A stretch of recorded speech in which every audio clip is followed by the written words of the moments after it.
أعوذ بالله من الشيطان الرجيم بسم الله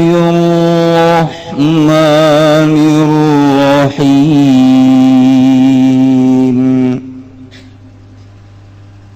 ولو نزلنا عليك كتابا في قرطاس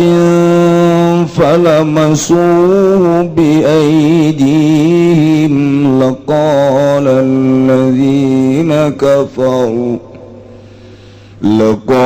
الذين كفروا إن هذا إلا سحر مبين Allahu a'lamu bimuradihi walau nazalna lamun nurunkeun isun agung alaika ing atase sira Muhammad kitaban ing kitab maktuban tegese kang den tulis pikir tosin ing dalam kertas rokin kang tipis kama tarahu kaya oleh nyuprihi ahli Mekah kabeh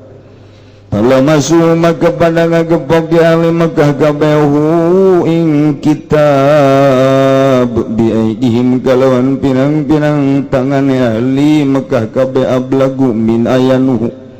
tawi ala masuk iku kang luwih banget tinimang saking lapad ayanu li annahu anfal saking lasatune lapad la masuk iku kang luwih nganapikeun kadue mangmang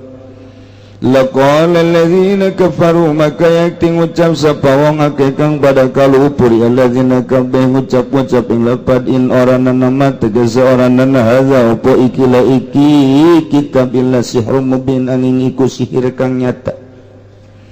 tanutan kena arah ngewu-ngewu inadan lan kena arah angas wa qalu laula unzila alaihi malakun walau anzalna malakan laqudiyal amru thumma la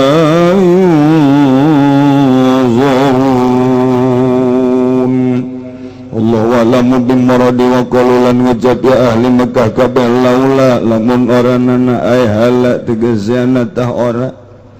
unzila dan turunkeun alaihi ngatasa Muhammad ala Muhammadin tegese ngatasa Muhammad sallallahu alaihi wasallam malakun apa malaikat bisi sadiku kang ngabenerkeun ya malaku ing Muhammad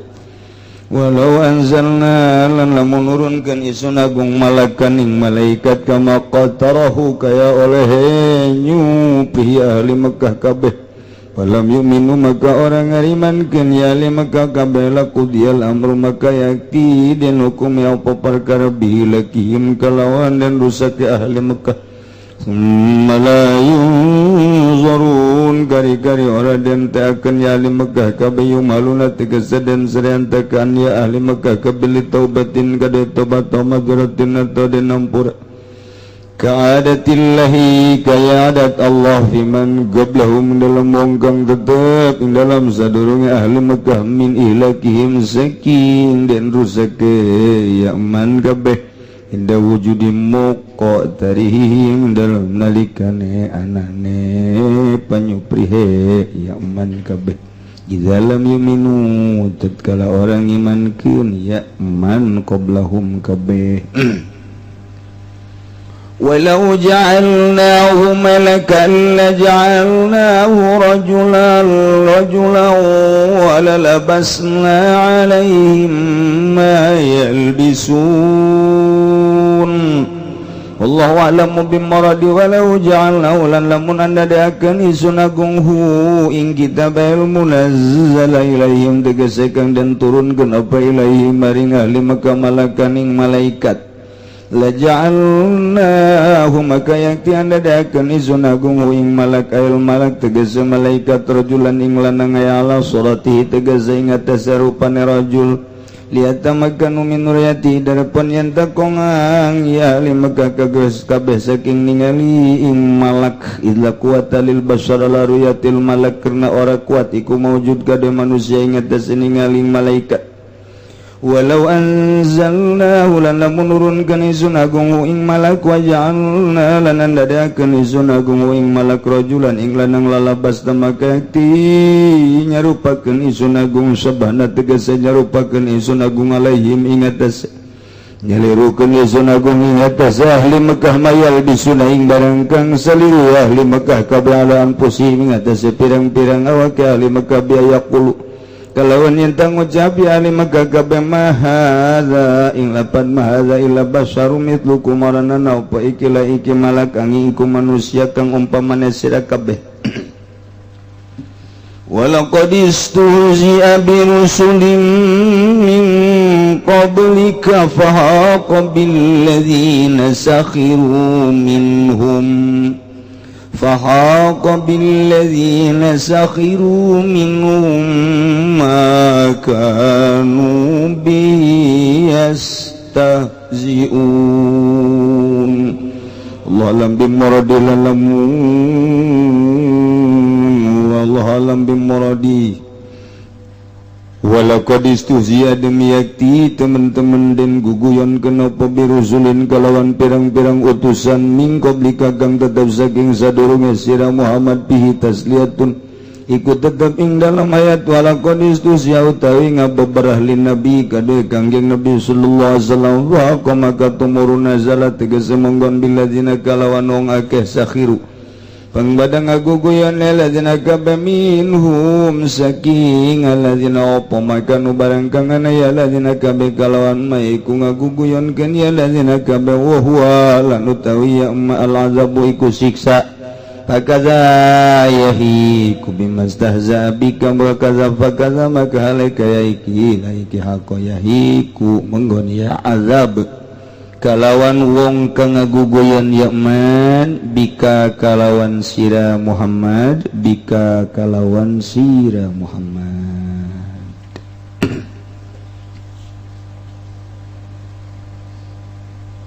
Kanjeng Nabi begitu diutus menjadi Rasul Allah umur 40 tahun diberilah mukjizat ku Gusti Allah bentukna Al-Quranul dakwahlah Kanjeng Nabi lalaunan door to door lalaunan ti imah ka imah lalaunan mun kapanggih jeung jelema ngajak Kanjeng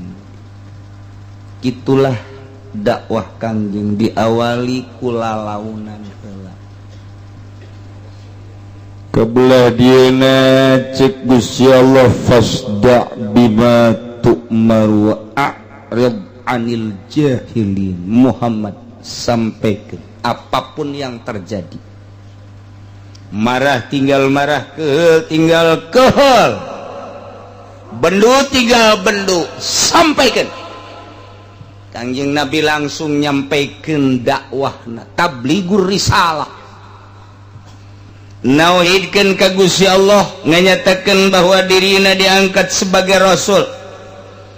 teu pamrih Kanjeng Nabi beurang jeung peuting terus dakwah Kanjeng Nabi bersiko tinggi di Mekah teh lantaran budayawan lu luar biasa di Mekah karakter orang Mekah teh garalak jeung garanas palalinter bahasana kakayaanana luar biasa bangsawan anu kudu dihadapi ku Kanjeng Nabi dengan modal mukjizat bentukna Al-Quranul ngajakan terus Kanjeng Nabi mulai anu narurut ka Kanjeng Nabi nu ngadengikeun ka Kanjeng Nabi teh ti kalangan handap ti kalangan bawah ti kalangan petani kecil ti kalangan tukang ngangon, ti kalangan kaki lima, ti kalangan jelema nu teu boga pagawean. Ilah nu mulai narima kana ajaran Kangjeng Nabi, kana dakwah Kangjeng Nabi. Tah, eta teh justru jadi pelecehan ku orang-orang bangsawan, orang-orang hartawan, ku orang-orang bangsa intelektual na tinggi. Nah, ieu teh jadi cemoohan. Muhammad pangikut sia teh jelema nu marariskin, nu nuturkeun ka anjeun teh jelema nu hina. Lamun nyages ya utusan Allah, pasti jelema langsung anu harerebat sarugi, bangsa nu jelema berpikir tinggi nu nuturkeun ka anjeun. Ternyata nu milu teh jelema kalangan bawah, ulah loba omong sia mad. Mulai kos kitu Kangjeng Nabi teh. Ya Allah, iya terus bae. Udah ngees Kangjeng Nabi dakwah deui. Saudara-saudara sekalian, jangan salah supermi.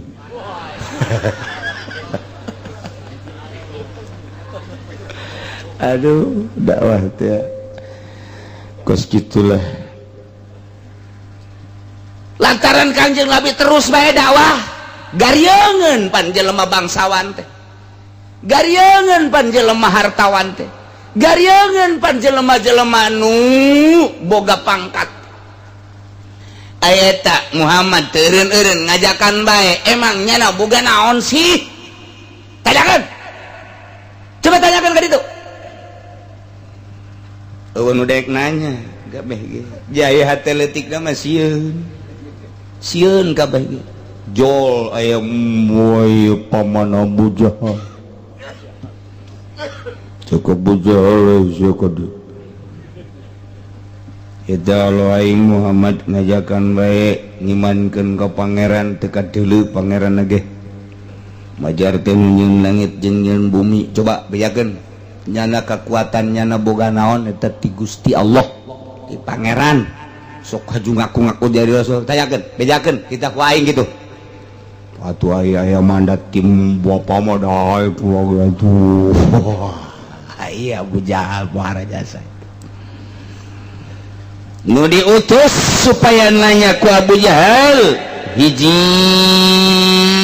Nadhr bin Harith, dua Abdullah bin Abi Umayyah,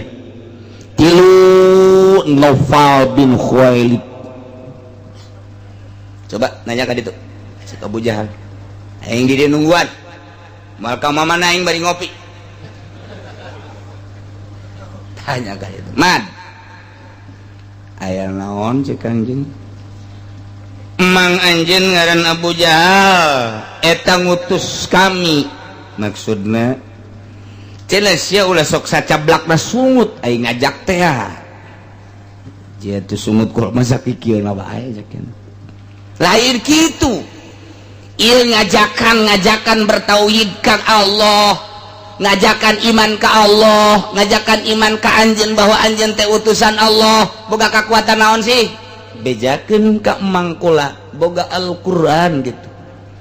Nu Al-Qur'an eta ciptaan Allah. Al-Qur'an eta adalah kalamullah. Anu nganyatakeun di jero Al-Qur'an adalah Allah teh khalaqas samawati wal ardh. Nu kamari geus dijelaskeun di mimitina bahwa Gusti Allah teh anu ngadamel langit ngadamel bumi katut eusina. Bejakeun ka mangga ditu. Bejakeun bahwa Allah teh allazi khalaqas samawati wal ardh wa ja'ala zulumati wan nur thumma alladhina kafaru bi rabbihim ya'dilun huwa alladhi khalaqakum min tinin thumma qada ajala wa ajalun musamman 'indahu thumma antum tamtarun wa huwa Allahu fis samawati wa fil ardi ya'lamu sirrakum wa jahrakum wa ya'lamu ma taksibun. Bejakeun eta sia bahasa kitu menang di mana sih? Aing kakarek ngadaeng cerita bahasa kos kitu tah. Jadi penggede urang asana teh bahasa kos kitu teh. Ti budayawan urang mah eta sareng sih mah nang ti Allah. Lah susuk bibisaan ciptaan sia meureun man. Pan aing maca Kangjeng Nabi kula mah maca tilok nulis tilok bisa kos kitu langsung ti Allah nu turun malaikat Jibril eta teh ti Allah bejakeun ka ditu. itu Al-Quran mujizat ti Gusti Allah ulah sambarangan. Guys, desa kitu doang aing nanya kalian. Kayak laporan heula ka Mbah aing. Laporan, kumaha cek Abu Jahal? Nador. Waduh. Ulah waduh sia. Soju maluh kitu. Bahasana ngeunaheun. Indah jasa. Tiba heula ge ja anu kos kitu teh kadengena asana ngeunaheun kana ceto sia mah kakarak diutus sakitu bae hajum luka ditu sia dipecat sia ku aing kakarak ku aing diutus sakitu coba cak Abu Jahal coba aing ngadeikeun kos kumasi coba ye nu kadenge ku kula mah kieu alhamdulillahilladzi khalaqas samawati wal ard وجعل الظلمات والنور ثم الذين كفروا بربهم يعدلون والذي خلقكم من طين ثم قضى أجلا وأجل مسمى عنده ثم أنتم تمترون وهو الله في السماوات وفي الأرض يعلم سركم وجهركم ويعلم ما تكسبون. Abu Jahal nundutan cak lador hi bapak moyang urang nundutan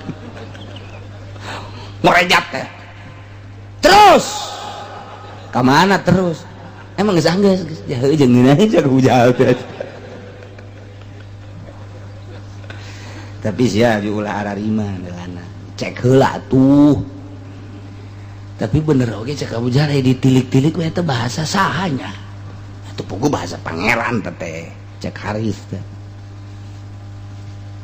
ai ku urang didengikeun mah memang bener ieu tapi ulah gandeng-gandengnya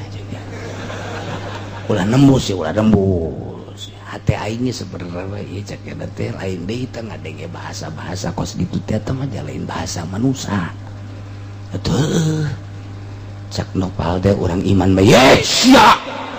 bah iman segala anu dek kamanakeun banget aing, pan aing teh kokolot lembur,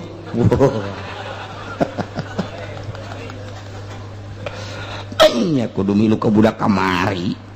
sok sambarangan, des, dengekeun heulanan, Kangjeng Nabi mah tuh dakwah deui bae. Dulur-dulur kabehan sing hade ulah salah mangeranan ulah ka Uza ulah ka Lata ulah ka Manat sanajan eta pangeran-pangeran anu disembah ku karuhun urang ku nenek moyang urang salah pangeran ma alladzi khalaqas samawati wal ard anu ngadamel langit 7 lapis bumi 7 lapis wa ja'ala zulumati wan nur summal ladzi terus dibejakeun ku Kangjeng Nabi mulai jelema kalangan menengah arah rasul tu saya teureun-eureun Kangjeng Nabi teh dakwah beuki puyang we Abu Jahal garieun aing ngadengena ge geus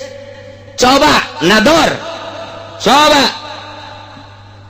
kitu Abdullah bin Abi Umayyah nobal kada coba bejakeun eta ka Muhammad gitu lamun nya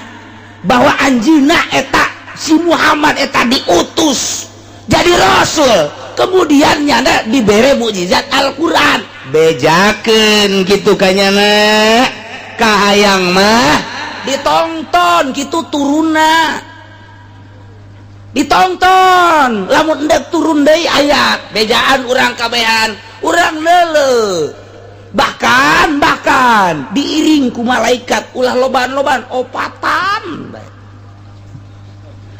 bejakeun gitu kami bejakeun lan nu'mina laka hatta ta'tiyana bi kitabin min indillahi ta'ala wa ma'ahu arba'atun minal malaikati yashhaduna annahu min indillahi ta'ala wa annaka rasul kami kabehan gitu ahli-ahli Mekah bangsawan Mekah manusia intelek cak urang Cisoka mah intelek salah ngomong nah moal iman gitu ke anjeun Muhammad bedakeun sehingga anjeun teh didatanganku kita bener-bener min inilah ti Gusti Allah kadele ku urang kabehan wa ma huwa arbatun minal malaikati diiring ku 4 malaikat yasaduna anu nyana nganyatakeun bahwa annahu min indillah ya kitu ieu kitab teh ti Gusti Allah nyana nyaksian ngomong kadenge ku urang wa annaka rasuluh yen anjeun teh rasul Allah tah lamun bisa kitu kakarak aing iman kitu tetepan pamenta pohara jasa eta kahiji nomor kedua bejakeun ka Muhammad bahwa coba sekali-sekali utusan teh ulah manusia bejakeun ka Allah kitu antak naon ngutus rasul teh malaikat jelema dari jelema deui mah aing mah kos kitu keneh komo kos Muhammad bajelema leutik coba kitu minta malaikat bae nu jadi rasul atau malaikat turun nganyatakeun bahwa nyana jadi rasul kitu bae sih mantap naon hese-hese ulah sok haju nyinggung-nyinggung ka urang kabehan segala manat uzapan eta mah pangeran buh dijieun gepan tina emas tina batu engke mun pangeran maraheun kumaha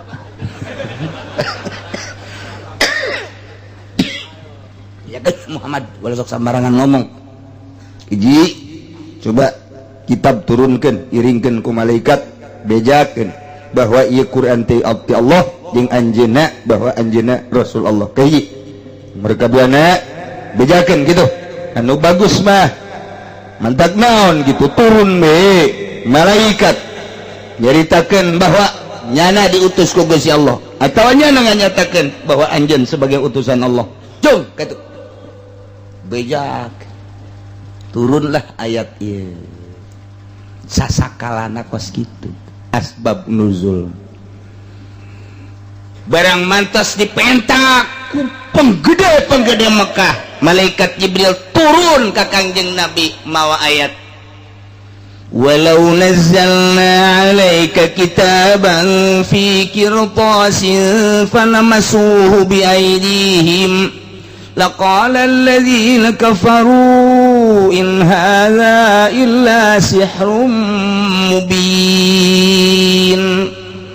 walau nazzalna lamun kami nu agung cek Gusti Allah nurunkeun alaika ka anjeun Muhammad kitaban ay maktuban tegas mah buku anu aya tulisanana bentuk Al-Qur'an pikir tosin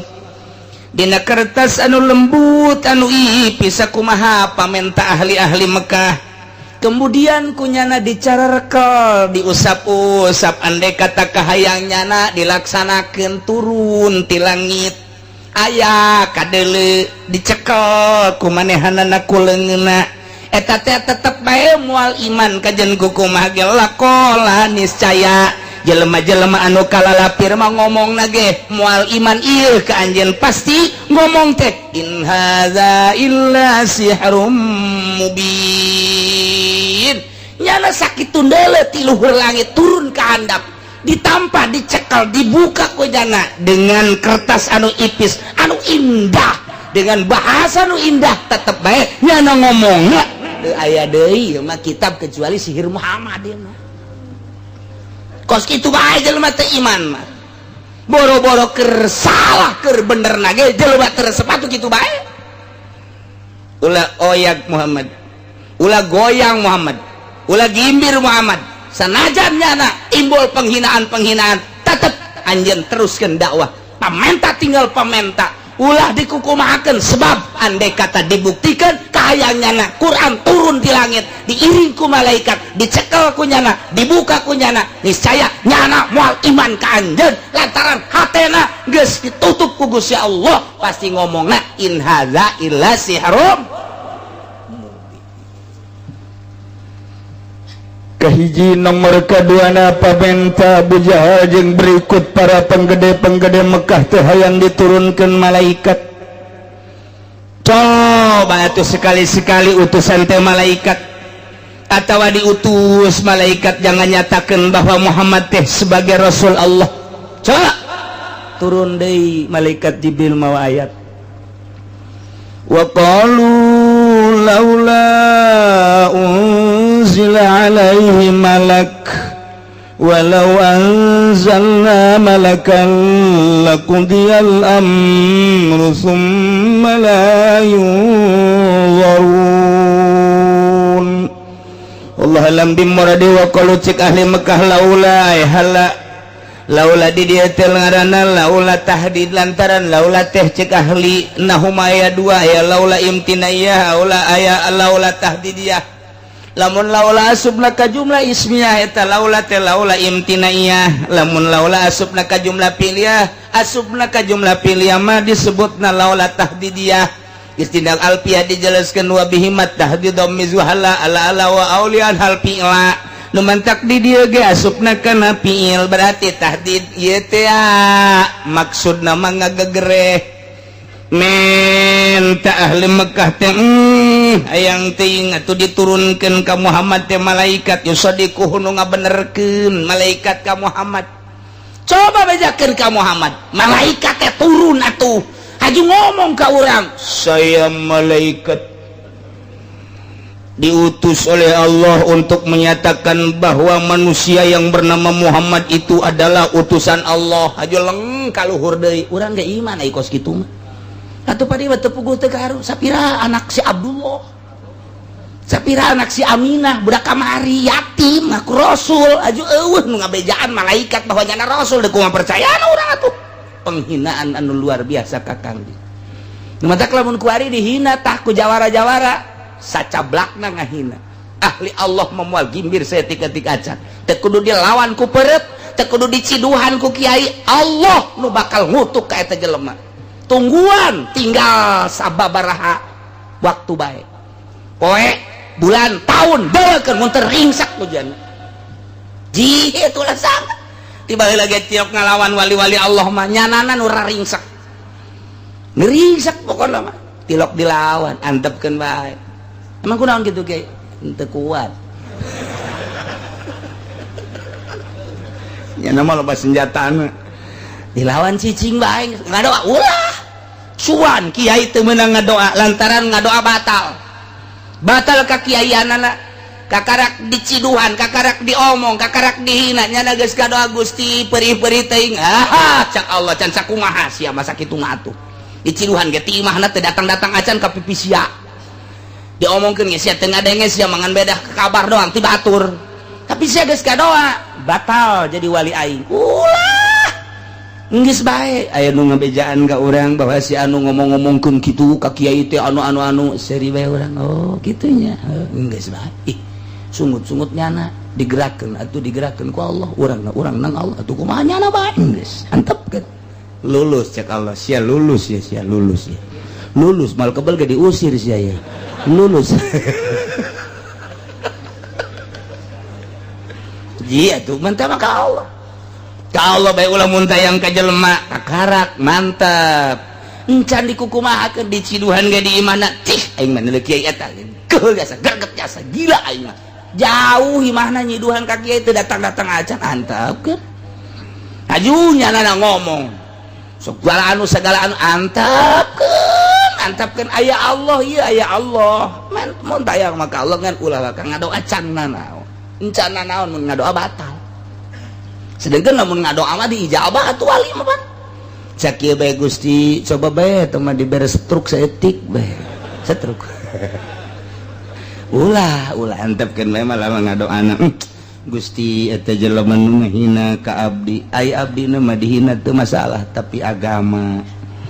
syariat dihina ku manehanana abdi teh pan dibere ilmu ku Gusti titah ngembangkeun syariat ai abdina mah mangga teh teuing sapira abdi tapi agama Gusti nyanggakeun sadaya-daya ka Gusti atuh abdi mah sakieu bae mudah-mudahan bae eta nu jadi musuh teh ku Gusti dibalikeun sing jadi pelopor tah eta kakara kiai ieu mah lain budak di masih tukang teluh di mana sih non aing hayang neluh si eta tah berget jasa aing mah jadi tokon tungtung nama kiai neluh pan eta aya nu nganasehatan nya kiai si neluh ya tu kiai ge jelema emang kiai embe wah kita akur kiai kiai teh akur itu sarua ala teh kos gitu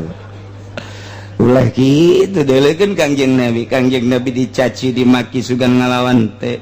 diciduhan sugan ngalawan atuh henteu keur sujud di tendenan kokotor onta sugan Kangjeng Nabi atuh henteu cak Kangjeng Nabi ge sapira awak atuh engke ge jadi kubur ieu asal awak ngahina ka agama bae ke lamun ngahina ka agama ka karat ieu mah instruksi ti Gusti Allah satungtung can ka agama mama teh teuing awak mah sapira awak tuh urang teu katurutan da Kangjeng Nabi masyaallah iya laula unzila alaih ay halla kahayang mah budak turun malaikat yusaddiquhu ngabenerkeun ka Muhammad bahwa Muhammad teh rasul tah kahayang mah aing mah kos kitu kunaon nya ngaku-ngaku jadi rasul tapi teu pernah aya malaikat nu nganyatakeun bahwa Muhammad teh rasul Allah belu aing mah bahasa belu teh mana tah belu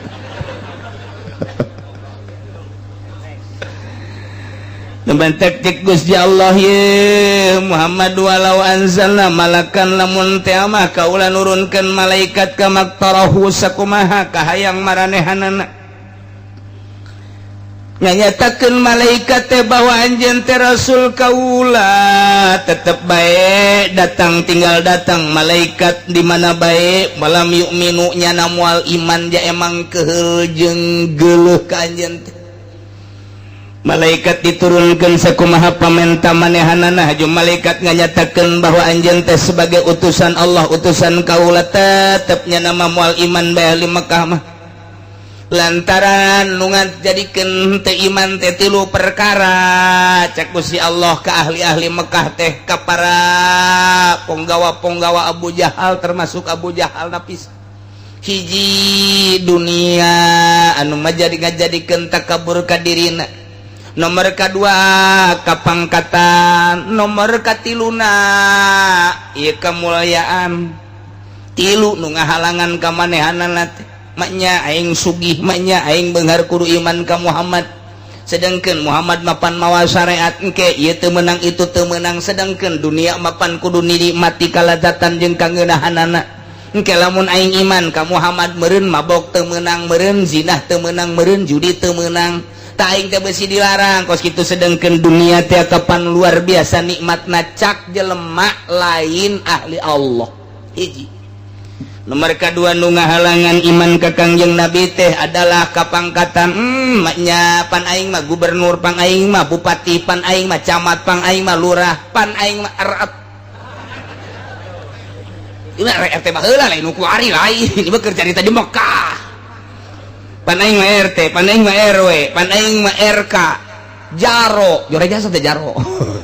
Pan aing mah camat, pan aing mah bupati, pan aing mah sekda, pan aing mah DPR, pan aing mah gubernur, pan aing mah menteri, pan aing mah presiden manya kudu iman ka Muhammad rakyat jelata. Kahalangan tah ku jabatanana teu hayang aing kudu iman ka jelema anu teu boga jabatan. Mun endeg ge, mun endeg malaikat turun nganyatakeun tah Muhammad eta teh jadi rasul Allah gitu. Aing teu bake heula ngahalangan. Nomor katiluna jelema nu disanjung-sanjung jeung dipuja-puja, dihormati di kalangan Mekah teh lantaran boga turunan, lantaran boga kitu harisma.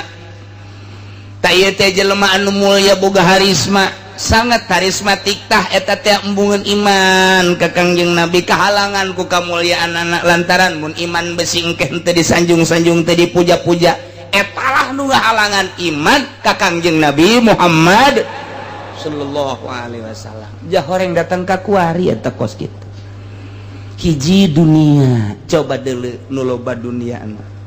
kakarak naik boga Innova bae ge geus lain deui tingkahna kamari mah keur boga Avanza tulak cangkengna ge masih dicangkeng kene barang boga Innova mah geus rada kaluhur ka susu barang ganti kuari mobil geus kana CRP ditak-tak tulang cangkeng barang ganti deui kana Fortuner diceuli di barang boga baby band mah geus kikieuan hese jang tulak cangkeng harta deuleu di lembur urang anu ngadadak sugih kemudian anu tadi nama jarayat biasa barang diangkat jadi lurah deuleu ka adigunganana deuleu ka takaburanana barang diangkat jadi camat geus embung ngahiji jeung rakyat, barang diangkat jadi kapolres geus teu hayang, barang diangkat jadi bupati geus embungeun babarengan takabur, berarti geus teu ngadenge kana nasehat, barang diangkat jadi gubernur kobo jadi presiden mah berarti jabatan eta ngahalangan kana iman. Kabladieuna jelema nu dihormati, jelema anu disesepuhkeun, jelema anu dijadikan kepala suku, jelema anu disepuhkeun, dikolotkeun dirinya, dihormati sagala jadi pertanyaan ka manehanana tah eta ngahalangan deui. Embung aing kudu iman ka Muhammad mah. Ana aing mulya, mun anu mulya kudu iman ka nu hina. Datang ka kuari kitu bae. Mentak Masya Allah jasa komo di urang mah ieu leuleuh pejabat teh ari sinin ka rakyat, baheula mah disindiran teh rada berubah ngagibeg bae mah. Ku ari mah disindiran mah geus teu ngagibeg acan dicarekan ge geus teu ngagibeg ku ari mah. Geus ulah cacampuran. Mentak kiai mah geus ngade ulah ngahiji jeung pamarentah, lain kudu jadi musuh, satungtungnya can bener urang bager bae ngan ulah haju nuturkeun nyana komo nu koneng naon karta nu koneng naon nu koneng cenah de asal kiai asup ka Golkar wassalam intaha wis tutug apa kakiaianana beres geus pokona, atawa kiai anu menta proposal anggeus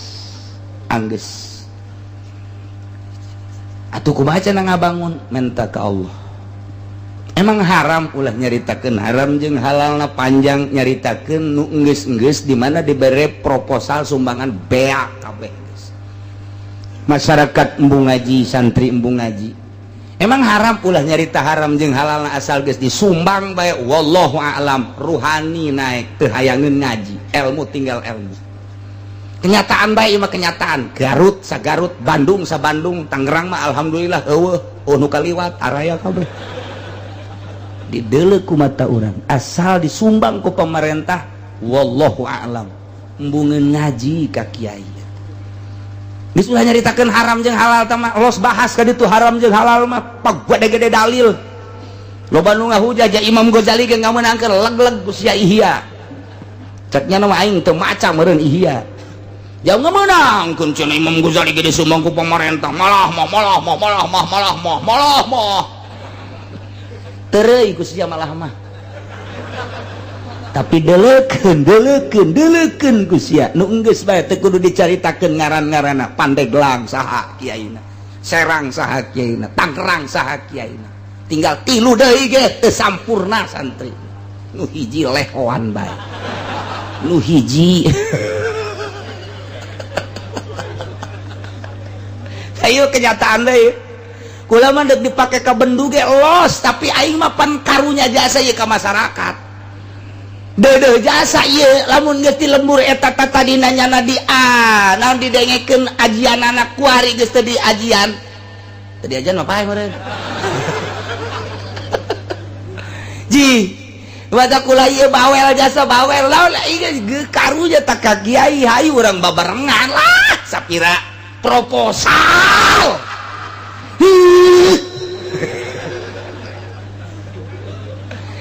Kiai pancen dibuka ku pamarentah cokop duitna jadikeun ka jalan ulah di pondok pesantren kajalankeun bae tah kajalankeun beuli split aduk-aduk geus.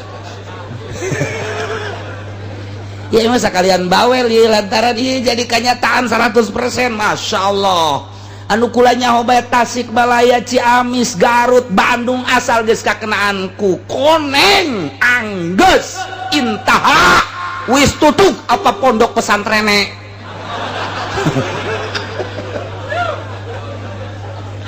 Heran eta di mana-mana ge heran, aing mah heran. Geus teu nyaritakeun haram jeung halal geus tah mah bisa dalil mah. Los tah mah. Ya Imam Ghazali nu ngameunangkeun ge los, tapi kanyataanana di mana bae asal geus disumbang beres. Mantak ulah hayu urang babarengan hayu ieu ngaji ke mana sih? Aduh kajeun ieu dipake ka bendu ge ku camat kula kajeun. asal ieu urang agama hayu babarengan aing mah kajeun geus gregetan bupati ka aing kajeun heulana aing mah asal aing ulah digeregetan ku Allah kajeun ieu mah digeregetan ge cenah camat lo sombong jasa tamai ki oce aing disombongan ku camat mah bila perlu camat mah ditikrekeun ku artinya disombongan deui sodaqoh aing mah boga hujah jelema sombongan deui sodaqoh ngaranna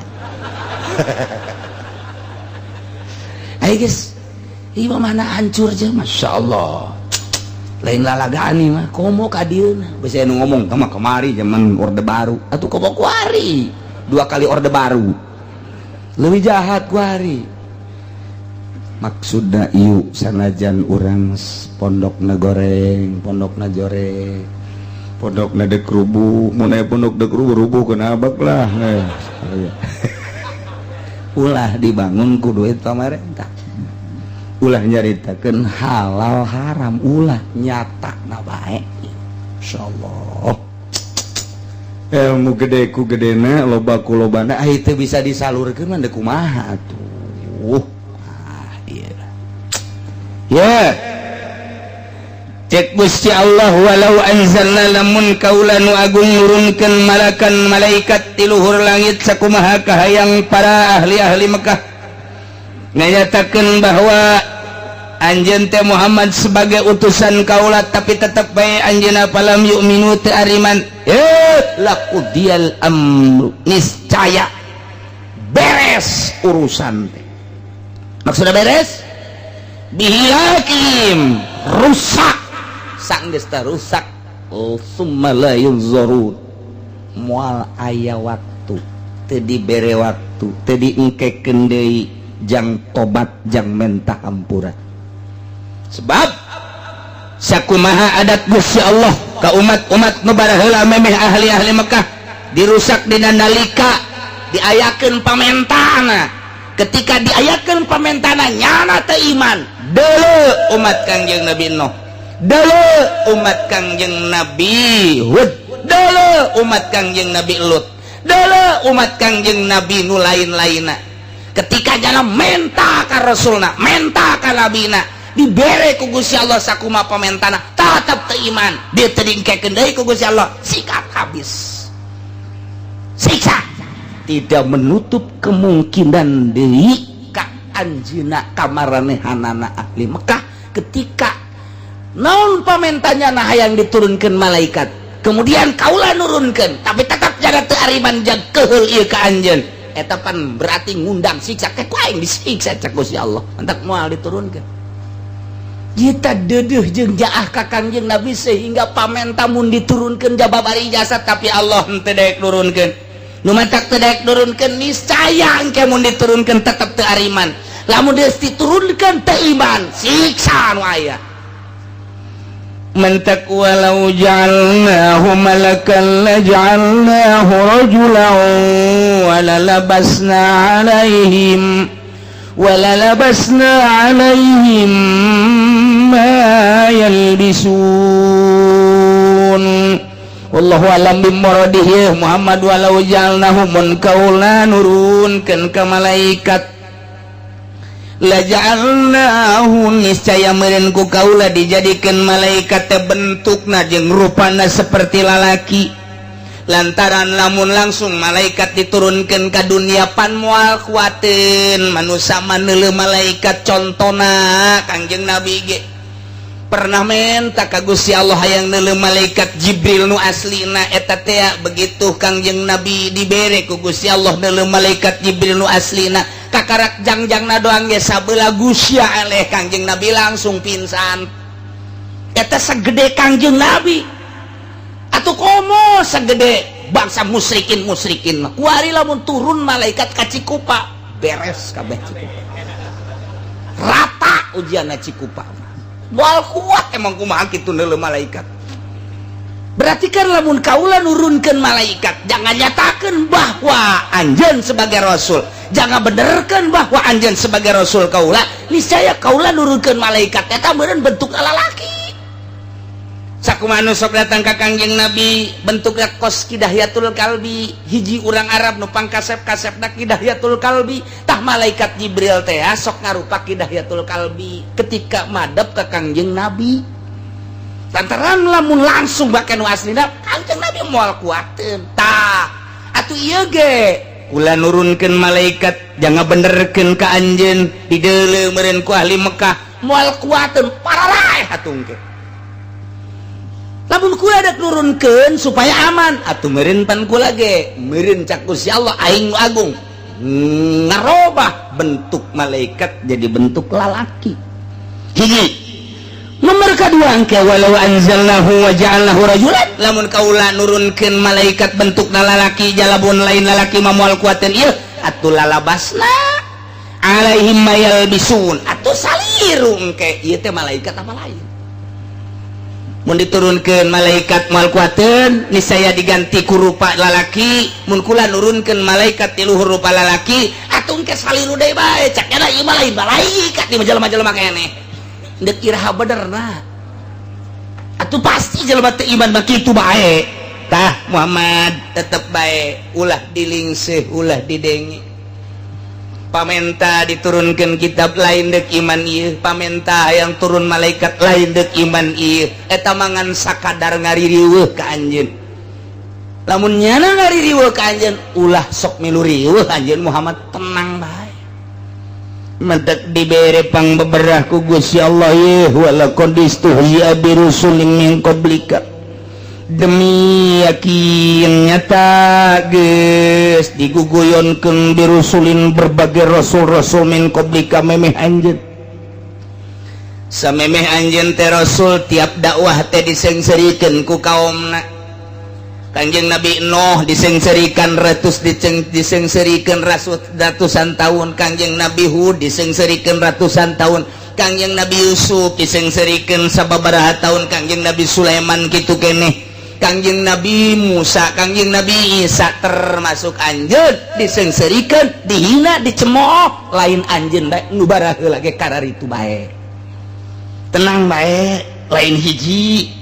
lain anjeun bae nu mantak paha qabil ladzina sakhiru maka turun menggon ka jelema anu ngahinakeun ka jelema-jelema anu kitu ngalelewe ka jelema anu kitu ngajejeleh ka anjeun maka nu bihi yastahziun siksa anu pernah datang ka jelema anu ngahina siksa nu pernah datang ka jelema anu ngawoleh ngajejeleh jelema baheula menta ka rasulna saenggeusna diturunkeun ku Gusti Allah sakumaha pamentana tetep teu iman nyana tetep ngajejeleh nyana tetep ngahina ku aing diturunkeun siksa ka jelema nu ngahina tidak menutup kemungkinan cek Gusti Allah pakadzayahiku biman istahza'a bika aing ge bakal nurunkeun siksa ka jelema anu ngajejeleh ka anjeun Muhammad deukeun ke ternyata bukti ketika perang Badar dicacag Abu Jahal jeung berbagai perang dicacag jelema anu ngahina ka Kangjeng Nabi paehna inting-intingan tah kitulah jelema nu ngahina ka Rasul kitulah jelema nu ngahina ka Nabi kabelah dieuna jelema nu ngahina ka para wali Allah kabelah dieuna jelema nu ngahina ka para solihin-solihin engke ge ku Allah dibuktikeun janya nama lain dek iman ke Allah ieu lain dek iman ke Kangjeng Nabi ieu lain dek nurut ke para wali ieu lain dek nurut ke para ulama solihin ieu nya nama emang dek ngaririweuh doang dek ngaribedan doang nya nama dek ngaribedan doang kiai kakaler nyana ka kidul kiai kakatuhu nyana ka kenca kiai kudu heueuh nyana ulah atur terus bae sepanjang masa kitu bae ulah kaget satungtung aya keneh jelema leuwih ti hiji pasti kaberesan moal aya tetep penghinaan pelecehan terus bae ngan urangna ulah kaget ke timbul ti ustad nu ngahina timbul ti kiai nu ngahina timbul ti jawara nu ngahina eta teh hakikatna mah deuk ditaikeun pangkat si kiai coba ja itu ge moal ngahina lamun lain gerak Allah mah dicilakakeun bae situ dan nu ngahina teh ngan urangna sing teteg bae mentek ge ka santri mah model cek ulama santri mah model ka modelanna naon mimiti dihina ke masantren teh dihina di ortodok hei net jadi ke mana mondok aing tuh zaman internet mondok pikir ku otak sia tuh lamun endek ge sakola mun endek ge kuliah mun endek ge ka luar negeri ka ditu ulah mondok di balai rombeng kos kitu ribet da aing meneuleuna segala mah ke samping kopeah beureum tas diselek ku sia eta teh ngaleungitkeun pemandangan keindahan Indonesia nah hina teh lamun nyana dihina kitu haju eureun mah santrena kandas tengah tapi lamun deuk dibere pituduh ku Gus Jaji atuh aing ngaribedan pemandangan mah sia ulah neuleuh aing deuleuh tuh nu hararebat aing ulah di deuleuh atuh anggap aing kadal Gus ya geus teger tah berarti tah si Juned teger si Juned mondok bae tapi datang ka pondokna mah pagon hak-hakan hak iraha deui sia ku aing dibales sia ku aing teu balik nyana ka ieu mah ju berangkat teh ned mondoknya gitu datang ke zaman iraha sia eureun mondok woi teu mah zaman Ki Benen teu mah kuari mah zaman saha mah mondok keneh bae dihina tetep bae mondok 5 tahun 10 tahun geus bisa kuari mah aya muludan nya titah jadi MC waduh mulai geus tah kadengekeun je si Juna teh tah jam saan ngomong nanya kebeneran kori nu kunyana disebut teu datang karena kori tidak datang maka saya akan menggantikan kori tersebut MC ongkoh kori ongkoh wah sakadaeknya nentu bismillah nage bisna di Jakarta himna di Singapura halus para jasa beres cak masyarakat Jabisan ya eta si Juned tibalah kini saatnya mubalik yang kita tunggu-tunggu untuk menyampaikan mau'izah hasanah Kiai Syamsuddin ternyata teu datang Kiai Syamsuddin tidak datang cak masyarakat siapa Ned waduh mainnya MC kula kuari mubalik geus eueuh atuh ayo geus jangan akan jadi mubalik Masya Allah luar biasa tah eta teh diborong kunyana zaman supermarket kuari batuh kade kudu ngahina teh ji si Juned eta sasadanya sakumaha kotok jalak budak kabari mah dihina bareng tek bae kadenge mulai penghinaanna lain deui tad ka mana tad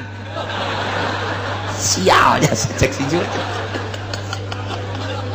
dek pondok sia tad geus tad bari di ustad tapi ngahina keneh tetep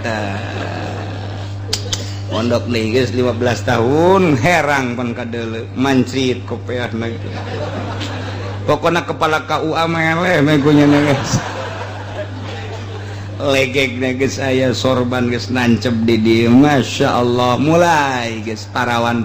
daftar kamari mah dihina kuari mah nu ngalamar sakumaha ngabesan aduh darah datang ka imah bapana Juned aya nya gegeran dikawinkeun teu atuh kumaha jodoh bae cak bapana lah toko lain di mah kula ge aya ti lokal luar maksudnya aku atuh teu bisa lempar sial cak si Juned deh aya laku kos itu aing deui nu belah ditu di Juned aya ji geus umur sabaraha asal geus tanyakeun umur berarti mengarah geus aya do genep mah ka 27 lain di imah ge atuh aya kunaon eta nyana mah mengkamu mana ditungtun bae sial cek julid teh ka aing ayeuna keneh wae aya deui datang dah Junaid aya di imah aya nyana pan di pasantren itu jadi kelurahna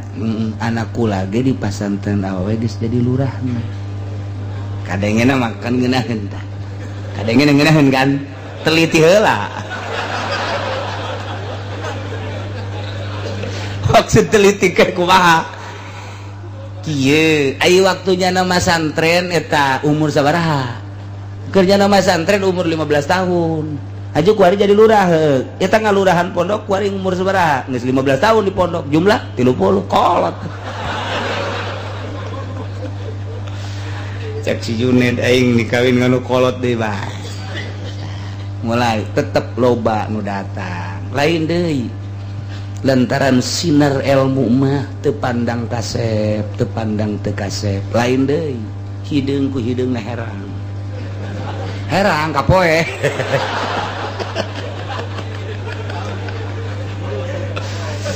tuh ngan tetap si Junaid ge lantaran boga ilmu teu babari milih calon pamajikanna teh nu bawa nu bis ditanya net can kawin bae emang eueuh tanah lain eueuh maksudna aing mah neangan nu bisaeun dibawa sugih oh so amat ye eta keur susah mah aing ge keur basi sugih ge itu diajak susah mah engke atuh baradisa aja aing ge susah ieu mah basi aing sugih supaya bisa teu kaharti aing ngomongan sia atuh pan aing mah santri oh atuh lain deui mulai ku hari kawin teng magahan ku hari amil magahan jurumiyah lain deh teu nyieun pondok lah tihang hawi teu kaya nu nyumbang lurah jangan kecuali besar atuh podoli tah pokok gitu aduh ulah ieu mah pondok mah moal disumbang-sumbang teu kudu ieu mah moal disumbang-sumbang ulah dek dimurnikeun ieu mah sadatangna dek dimurnikeun mulai beda kategeranana lain deui teu lobang geus mulai nu ngaromongkeun dah kiai kakarek jadi ustad bae ge sombong kunaon disumbang ku lurahnya mah embungeun dah moal maju tetep bae aing mah lain maju cek sia cak Allah mulai geus kategeranana lain deui haju jurig dewone wadadas ulah dipake teh mah kiai kos kitu ieu manya kiai sukos kitu teh akur jeung urang kajeun aing mah ku Allah dipakena lain ku jelema cada teu kapake ku jelema aing mah asal kapake ku Allah bae engke timbul sinarna lain deui mulai aya nu paeh digerokeun ditah mandian emang nasib santri mah kitu ieu nasib santri mah mulai geus mandian mungkus angkaning baheula tilok mungkus pan ngaji di kitab teh pohoan surahna dibungkus sakubahan deuk maistri cak masyarakat kan gitu amatnya ustad manggil ditegor tad pan mungkus bae si kosi ulah loba omong padahal manjana ge mikir emang salah aing ya engke di jero kubur mukana kumaha ini maksud teh mukana kumaha eta nu mantek dibulak-balik ge abe babari mukana beungeutna tek nempel aya digorongkeun kitu salah bantu kan kurang tepat kalau ngomong kumaha aing bae geus atuh pas nguburkeun ustad mana ustad ya kubur teh coba tah buka kunyana hese gunting mulai geus salah aing mungkus kieu mah ieu mah teri ja kos kieu mah biasa mimiti jadi ustad mau kos gitu ditegor ku masyarakat tadi itu emang kos gitu aya nu kitu aya nu lain kumaha maitna tuh tilok elek ke mun aya deui deuleu ke lain deui aing mah atuh di kitab lagi loba cara atuh mal eleh ja kiai mah kira jeung nu bodoh atuh mulai kapake ku ari mah rek dek hajat coba atuh cenah ieu tahlilan terus rajaban muludan gede sorangan nya gedean henteu maksud gede tapi Allah nu ngagedekeun lantaran nyanana teger ka Allah aingna nangieun Allah dibere ilmuna ku Allah dek ngembangkeun ilmuna Allah dititah ku Allah moal muntayang ka jelema jadi tak kiaina kamari mah kakarak ustad guari geus bade ka mana yai ki pudoli ge kamari ustad guari geus kiai geus ada geus kiai nya guari asal ulah kena hama jaki wae tuh geus kiai geus babari nang saha eta janjanana ge teh hayangan di kiai-kiai jateu nitah we budak aing kiai ke henteu nang manusia berarti gerak Allah dikiaikeun kabari mah ustad kene ustad Fudoli kuari geus kiai Fudoli isuk mamanukan artina nang Allah henteu hayang malah mah garieung nu gadenge buya nu gadenge mama teu hayang Allah isin ka Allah gede daripada MC kade dokteran desa teka sebut kusi dokteran des Haji Fadil dokteran desan sia dipecat sia kuai tak kabur dah jelema atur mah dokteran des bae geus ulah dibabawa kiai na geus kudu dibabawa kusi sangaran Haji Fadil Kiai Haji Fadil teban buya Kiai buya mama loba amat emang kieu eta kos kitu gede sorangan nya nama ibadah bae baca Quran baca sholawat ngaji ku batur di ustadkeun ih sebodo atuh jai teh hayang ieu kamari ieu mah kakar datang mang santri kene mang belah dieuna terus tad nyana terus we terus ngaji yai kiai kudnya mah terus we ngaji malah mah izin ka Gusti Allah mulai ya naon eta ya ku Allah diangkat geus moal aya nu bisa nahan lamun ku Allah geus diangkat hese nah kitulah sing teger sakumaha tegerna Kangjeng Nabi urang Kangjeng Nabi Muhammad sallallahu alaihi wasallam urang babarengan tanjurkeun agama Allah melalui taklim luhurkeun agama Allah melalui pengajian di lembur-lembur besi aya ustad kiai bagahan ngaji hayuh arajian ulah hajikeun arajian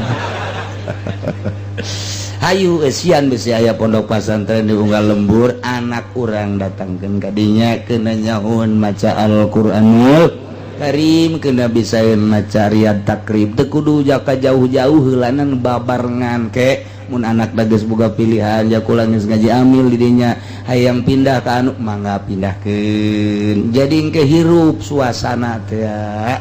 asal kiaina ulah narima sumbangan ulah jaritakeun haram jeung halal kenyataanna mun tas disumbang wassalamualaikum warahmatullahi wabarakatuh intaha